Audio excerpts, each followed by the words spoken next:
Hello, welcome back to the channel. Today we will be reacting to some very interesting, am I the butt face, stories from Reddit. Let's jump straight into it and don't forget to subscribe for more videos like this. Am I the jackass for not babysitting my wife after she got super drunk? My wife and I were on vacation in a foreign city. We met up with some friends, went out to dinner and then hit the bars, and I got fairly tipsy, borderline drunk. Out of nowhere, my wife decides it's time to go all out and informs me it's her turn to get drunk. Problem was, I'm already tipsy, drunk. Then she just disappears. We send a female from the group into the bathroom to find her. That was the assumption. But no, my wife just vanished to the bar and proceeded to down 12 shots of Fireball whiskey and some flavored vodka. Yeah, you can imagine how that went down. She pukes all over the place, pukes again on the street, and drunk me is kinda all on my lonesome as our friends are all trashed too. Somehow, I managed to navigate both of us back to the hotel on foot. Kudos to drunk me, I guess. I get her into the shower to clean off the puke, she says she's okay, and I flop onto the bed and pass the F out immediately. All seems well, until 2 a.m. rolls around and the hotel phone starts blaring.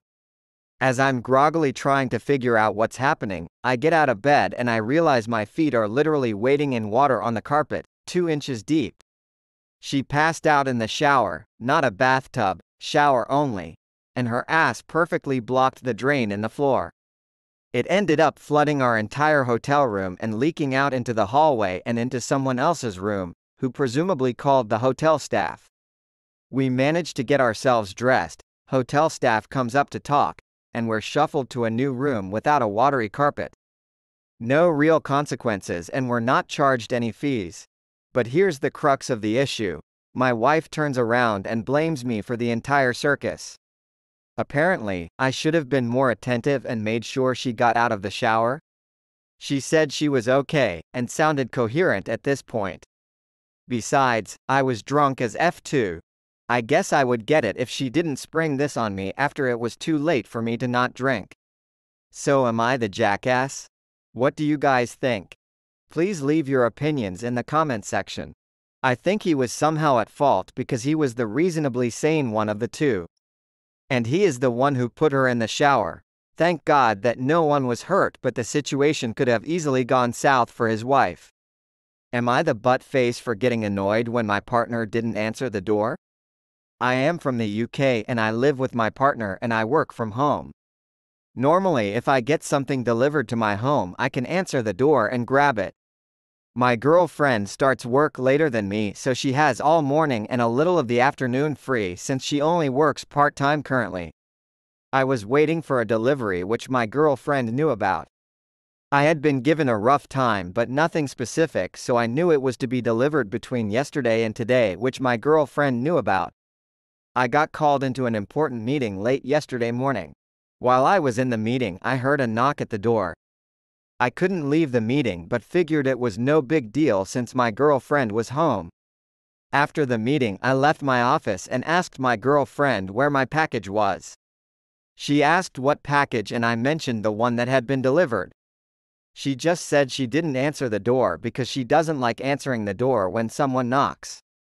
I asked if she was being serious and she said she was. I got annoyed and asked why she couldn't do one little thing for me when she knew I was waiting for the delivery. She just repeated that she doesn't like answering the door and it can make her anxious. She said I'm being unreasonable by being annoyed since I shouldn't have expected her to do it. I just told her that she knew I was waiting for a delivery and it wouldn't have inconvenienced her in the slightest to actually open the door since she was only sat using her phone anyway. She said I was starting an argument over nothing and having a go at her unfairly. So am I the butt face for getting annoyed when my partner didn't answer the door?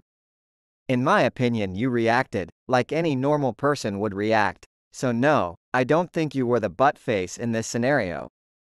Am I the butt face for ghosting my best friend after she told me she couldn't go to my birthday party? Okay, so this one has quite a background. I'll call my ex-friend Megan, and my other friend we'll call Kat. Megan and I ended up having a falling out when I was 19. So 2 years later I've had a baby and my dad passed. I was alone and needed a friend who understood, and Megan's dad had passed when we were 15 so she could understand. I messaged her and apologized for everything, telling her that I had heard she'd been asking about me. She said she missed me, and with that we started as friends again. The first year she seemed like she had really grown in emotional maturity. She was in a relationship with a subpar man, but she was living without her mom catering to her, and that was pretty big for her. She tells me of a guy one day. I was looking for setup options and she told me about Michael. She said he was a nice guy and he would like me. I met the guy, made out with him, but I wasn't feeling the vibe and denied his hands in my pants. He took me home. We kept talking, but I could tell he was more into Megan, so I let him go. She later told me she set him up with me because she was in a relationship and he was tempting her. However, she later left her boyfriend and dated Michael. They had been together for a year by the time my birthday was around the corner.